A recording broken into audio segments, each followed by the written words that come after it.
kasusnya hanya 10 kasus di Inggris. Kemudian dalam waktu 3 hari, di Inggris dia berkembang menjadi 74 kasus. Itu hanya dalam 3 hari.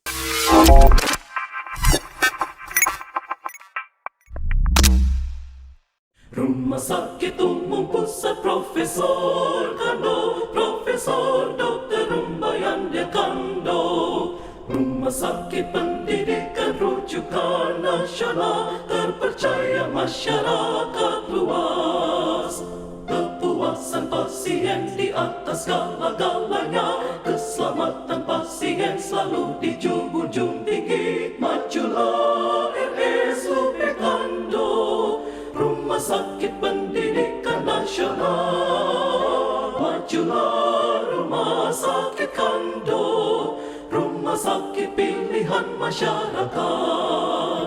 Majulah RSUP Kando, Rumah Sakit Pendidikan Nasional. Majulah Rumah Sakit Kando, rumah sakit pilihan masyarakat. Halo sahabat Promkes dimanapun Anda berada, jumpa lagi dengan saya Dr. Seklin dalam acara Promkes Bercerita. Kali ini kita akan membicarakan satu isu yang sedang hangat dibicarakan di dunia secara global, tapi juga kita di Indonesia, yakni mengenai hepatitis akut yang belum diketahui penyebabnya. Nah, untuk bisa memperbincangkan ini dengan baik, sesuai dengan kompetensi, dan bisa menjadi manfaat bagi kita sekalian, maka saat ini kami dari Promosi Kesehatan dan Pemasaran Rumah Sakit Umum Pusat Profesor Dr. R.D. Kando Manado sangat bersyukur karena boleh kedatangan seorang dokter ahli yang kompeten di bidang atau di topik yang akan kita bicarakan pada saat ini. Untuk itu dengan penuh hormat kami menyapa Dr. Shanet Kristi Manopo, spesialis anak konsultan. Selamat siang, Dok.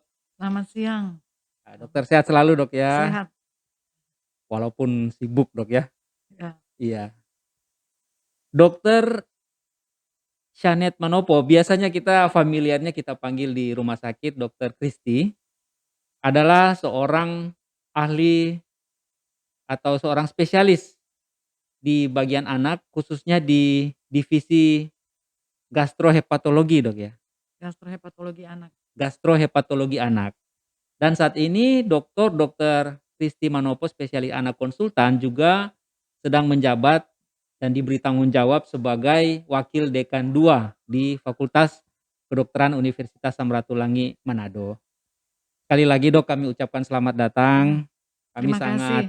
Dok, kami sangat bangga, terhormat bisa menerima kedatangan dokter karena memang terkait dengan topik yang ini sekarang lagi hangat-hangat Ya. dibicarakan ya, Dok, ya. Yang mengenai hepatitis yang belum diketahui penyebabnya ini. Nah, tanpa membuang-buang waktu lagi, kita akan mulai perbincangan santai kita dengan Dokter Kristi. Dok, ini kan keren atau istilah kedokteran secara formal kita sebut sebagai hepatitis, Dok, ya. Nah, sebetulnya, Dok, apa sih, Dok, yang dimaksudkan dengan hepatitis ini, Dok? Ya, silakan, Dok. Terima kasih. Baik. Hepatitis itu merupakan suatu peradangan atau inflamasi di hati yang disebabkan oleh beberapa penyebabnya. Ya, bisa karena virus, di situ ada hepatitis virus A, B, C, D, E. Kemudian bisa juga karena faktor yang lain, bisa karena faktor inflamasi dan obat-obatan juga. Berarti yang dikenal saat ini sebagian besar karena virus ini, Dok, ya, yang A, B, Iya, C, D, iya, dan E, Dok, ya? iya. Sudah Kadang-kadang 5. dibilang hepatitis A, B, Iya, iya. ya, Kita mengenalnya hepatitis A atau B atau C itu yang sering kita iya. dengar, Dok, ya. D Ternyata ada dan juga. E lebih jarang. Iya, lebih jarang, Dok, ya. Iya, Iya. Nah, Dok, ini terkait dengan hepatitis akut yang katakanlah ini tipe baru, Dok, ya, iya, yang penyebabnya belum diketahui dan kayaknya sudah menyebar di seluruh dunia. iya. Sejauh ini, Dok, bagaimana dokter melihat perkembangan dari penyakit hepatitis yang belum diketahui ini, Dok? Ya, terima kasih. Baik, kenapa hepatitis akut yang tidak diketahui penyebabnya? atau sekarang sering disebut hepatitis akut unknown origin itu sedang tren atau lagi, ditakutkan oleh masyarakat dunia karena dimulai pada bulan lalu, sekitar tanggal 5 April 2022 itu dimulai dengan kasusnya hanya 10 kasus di Inggris. Kemudian dalam waktu 3 hari di Inggris dia berkembang menjadi 74 kasus. Itu hanya dalam 3 hari. 3 hari, cepat Kemudian sekali. dia berkembang di tanggal 22 April itu, bulan lalu itu, 2022, dia menjadi, menyebar ke seluruh negara, termasuk di sini negara Asia Tenggara dia mulai masuk. Kemudian Indonesia juga dia mulai masuk di akhir April. Jadi di Indonesia ditemukan 3 kasus pada waktu bulan April itu, Iya, betul. 2022. Kemudian dia masuk terus bulan Mei, di Singapura ditemukan kasus tersebut. Dan di Indonesia minggu lalu mungkin menjadi 7 kasus dan ketujuhnya itu meninggal semua. Dan kebetulan di RSCM di Jakarta. Mungkin itu Iya, sekilas informasi. penyebaran cepat sekali, Dok, ya. Iya, Jadi dari awal April terdeteksi, iya, kemudian penyebarannya cepat sekali sampai di Indonesia bahkan, ya sudah 7 kasus, Dok, ya 7 yang kasus diketahui. Iya. dalam waktu 1 bulan. Iya, cepat sekali itu kalau Iya, dalam hitungan global seperti iya, itu, Dok, ya. Nah, Dok, ini mengenai penyakit yang hepatitis yang belum diketahui ini sebetulnya gejala-gejalanya apa sih, Dok? Atau, manifestasi klinis dari penyakit ini seperti apa sih, Dok, sebetulnya? iya.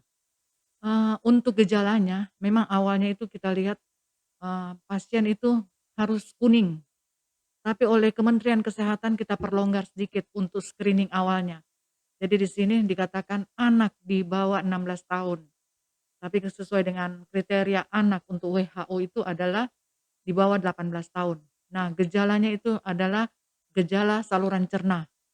Jadi untuk awal ini kita mulai dengan gejala saluran cerna, yaitu ada mual, muntah, diare, nyeri perut, kemudian, mulai jaundice atau kuning, kemudian ada perubahan warna urin atau kencing dengan perubahan bisa saja sampai ke perubahan buang air besar atau kotoran kita. Kemudian bisa saja dia kejang, kuning, Mmm. gatal, itu bisa menjadi, salah satu tanda atau gejala yang kita temukan. Berarti boleh dikata, Dok, di awal-awal, penyakit ini mulai bermanifestasi itu kebanyakan justru di saluran pencernaannya, Dok, ya? Iya, Mungkin warna warna tubuh atau warna kulit iya. belum terlihat kuning, Dok, ya? Iya, Oh, tidak iya. harus kita menunggu Tidak, kuning, iya, maksud karena saya bila itu. sudah kuning itu berarti itu sudah lanjut. Iya, iya, karena ini penting sekali Bapak, Ibu, sahabat Promkes dan masyarakat di mana saja berada kan kita bisa mengenal, eee, gejala-gejala awal dari penyakit penyakit hati yang belum diketahui ini, Iya, Dok, ya. sehingga deteksi dini itu penting sekali Iya, betul sekali sehingga untuk kita bisa, prognostiknya. iya, deteksi dini yang menjadi, eee, perhatian Iya, utama kita, Dok, ya. Nah, Dok, ini kan, kasus ini kalau saya baca-baca, Dok, ada yang katanya mungkin sama seperti Covid yang lalu, Dok, ya, ada yang iya, kasus iya, terkonfirmasi, ada yang masih dugaan, masih kecurigaan. Itu, Dok, secara garis besar iya, saja, bagaimana sih, Dok, kita mengetahui bahwa, oh, ini sudah terkonfirmasi, oh, iya, ini masih sebatas, dugaan atau suspek atau apa istilahnya, Dok, ya? iya, Silakan, Dok. iya. Sekarang oleh WHO mengeluarkan kriteria dan juga dari Kementerian Kesehatan Republik Indonesia mengeluarkan kriteria, 3 kriteria. Jadi yang pertama terkonfirmasi, kedua itu probable, yang ketiga epi-link. Jadi yang dengan terkonfirmasi itu artinya konfirmasi, berarti dia sudah pasti bahwa itu adalah hepatitis akut. Kemudian yang probable, nah di sini dia pakai usia usia anak, yaitu kurang dari 16 tahun, kita singkirkan dulu, hepatitis virus A, B, C, D, E. Jadi kalau semua itu tidak ada, baru kita katakan itu adalah probable. Jadi usianya itu antara 11 sampai 18 tahun. Kemudian kalau yang epi-link itu berdasarkan epidemiologi. Nah, di sini mulai semua usia Semua dia masukkan. usia. Dan untuk istilah ini dimulai sejak 1 Januari 2022 ditetapkan. Iya. Nah, mungkin itu. Iya, Jadi ada 3, ada 3 itu ya, terkonfirmasi, terkonfirmasi, probable, probable, dan dan epi-link. epi-link itu, Dok, ya? Epi-link itu semua usia. Semua usia, iya. Probable itu anak di bawah Iya, 16 tahun. iya. Kemudian terkonfirmasi. Terkonfirmasi yang di bawah 10 tahun, Dok, ya? Iya, Ya. Berarti memang kelompok umur juga, bapak ibu di rumah sahabat Promkes, ada anak yang memiliki usia di bawah 10 tahun ya, harus heeh, diperhatikan gejala-gejala yang 16 tadi tahun, atau di bawah 16 tahun, harus diperhatikan gejala-gejala awal yang tadi sudah jelaskan oleh Dokter Kristi. Nah, Dok, pertanyaan lain lagi menyikapi, kasus yang saat ini sedang menjadi kekhawatiran bersama kita, Dok.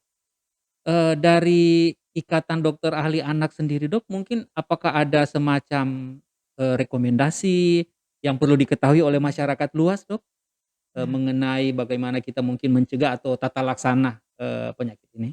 Silakan, ya. Dok. Terima kasih. Oleh Ikatan Dokter Anak Indonesia dan dimasukkan dalam subgrup atau UKK, unit kerja kecil itu, gastrohepatologi anak, itu menetapkan bila kita sudah menemukan suatu kasus, kemudian kita harus periksa dulu, dibawa periksa ke, pusat kesehatan dan sini saya rasa semua pusat kesehatan termasuk puskesmas bisa memeriksakan untuk transaminase, dalam hal ini SGOT-SGPT. Iya. Bila salah satu fungsi hati transaminase itu lebih dari 500, sekarang mulai diturunkan, ada yang pakai, Mhm, 100, kemudian 3 hari lagi dicek kembali, mhm, kalau ada kenaikan hati-hati. mhm, Tapi kalau kita menemukan SGOT, SGPT-nya di atas 500 mhm, unit per mililiter, iya. hati-hati. Kemudian kita dari situ kita harus cek lagi dengan INR, Normalized Ratio, Normalized ratio, itu ya. mengenai prothrombin time. Tapi tidak sama nilai prothrombin time dengan INR. Jadi di sini kita pakai patokan adalah INR. Untuk tenaga kesehatan yang mempunyai laboratorium, kita periksalah prothrombin time-nya. Kemudian kita lihat nilai normalnya. Kita bagi 2 dan kita dapat nilainya itu. Bila Mhm, ditemukan lebih dari 2 atau 1,5, itu hati-hati. Kemudian kita lihat apakah ada penurunan kesadaran atau tidak. Nah, kalau ada penurunan kesadaran atau, INR-nya itu lebih atau sama dengan 2, kita harus segera rujuk ke konsultan gastrohepatologi karena dia memerlukan perawatan PICU atau mhm, Pediatric Intensive Care Unit. Mungkin itu dari iya. kami. Ya berarti cukup ketat juga, Dok, ya bagaimana kita, menata laksana kasus-kasus Iya, seperti ini, Dok, ya. iya, Tapi secara garis besar itu, fungsi livernya itu pasti iya, dipantau, kemudian, faktor pembekuan darah tadi, Dok, iya, ya. Nah, Dok, ini mungkin pertanyaan terakhir, Dok. iya, Ini yang paling sering ditanyakan oleh masyarakat awam, karena iya, ini penyakit kan cepat menular, kemudian kasus kematiannya juga relatif tinggi, Dok, tinggi, ya. Nah, sebetulnya, Dok, bagaimana kita mencegah mencegah anak-anak kita supaya jangan sampailah terkena penyakit mhm, hepatitis ini, Dok, yang belum diketahui penyebabnya, Dok. Ya, mohon, penjelasan dari dokter untuk upaya-upaya pencegahan, iya, Dok. Silakan. iya. Mungkin yang harus pertama kita lakukan itu kita harus tenang. Masyarakat dihimbau untuk tenang dan berhati-hati. Kemudian kita, cegah infeksi. Caranya seringlah kita cuci tangan, minta maaf bukan dengan hand sanitizer saja, tapi harus Mhm, cuci tangan. Ketiga, itu kita harus, minum air yang matang, kemudian makan makanan yang bersih dan, yang matanglah. Keempat itu, bila ada bayi yang menggunakan popok atau pampers, itu buanglah di tempatnya. Jadi biasanya kalau orang Manado suka ada tas plastik cicak, iya, masukin pampersnya tas plastik cicak, kemudian mhm, harus cuci tangan sesudah itu. Nah, kemudian kita juga harus tetap ketat dengan promosi kesehatan kita, iya, yaitu betul, untuk pencegahan COVID-19 ini. Jadi tetap pakai masker, menjaga jarak, dan, mencuci tangan. iya. Walaupun sekarang kita, Presiden Republik Indonesia menegaskan bahwa di ruang terbuka kita boleh lepas masker, tapi usahakan kita tetap menjaga jarak. Baik, dokter, Ya, terima kasih banyak dan sahabat Promkes dimanapun Anda berada, kita sudah sampai di penghujung acara bincang-bincang santai kita ini. Dan kami berikan kesempatan kepada Dokter Kristi, sekiranya ada closing statement, kepada seluruh masyarakat awam mengenai penyakit ini, kami persilakan. Jadi sebagai kesimpulan kami bahwa hepatitis ini bukan hepatitis virus yang penyebabnya itu virus A, B, C, D, E. Tapi ini belum diketahui penyebabnya. Oleh sebab itu masih dikatakan hepatitis akut yang unknown origin, artinya tidak diketahui penyebabnya. Oleh sebab itu sangat disarankan untuk kita berhati-hati. Kita juga harus tetap vaksin COVID-19 dan kemudian kita juga harus mencegah anak-anak kita supaya tidak terjangkit. Apabila ditemukan anak-anak kita dengan gejala saluran cerna seperti ada mual, muntah, sampai diare, dan yang paling penting tidak nafsu makan. Jangan tunggu sampai perubahan warna kulit menjadi kuning, mata kuning, kemudian buang air kecilnya mulai seperti teh, dan kotoran mulai dempul atau putih. Nah, segera bawa ke pusat kesehatan terdekat. Baik, terima kasih banyak kepada Dokter Kristi yang telah berkenan membagi ilmu buat kita sekalian, dan semoga apa yang sudah dibagikan oleh Dokter Kristi ini bermanfaat bagi sahabat Promkes dimanapun Anda berada.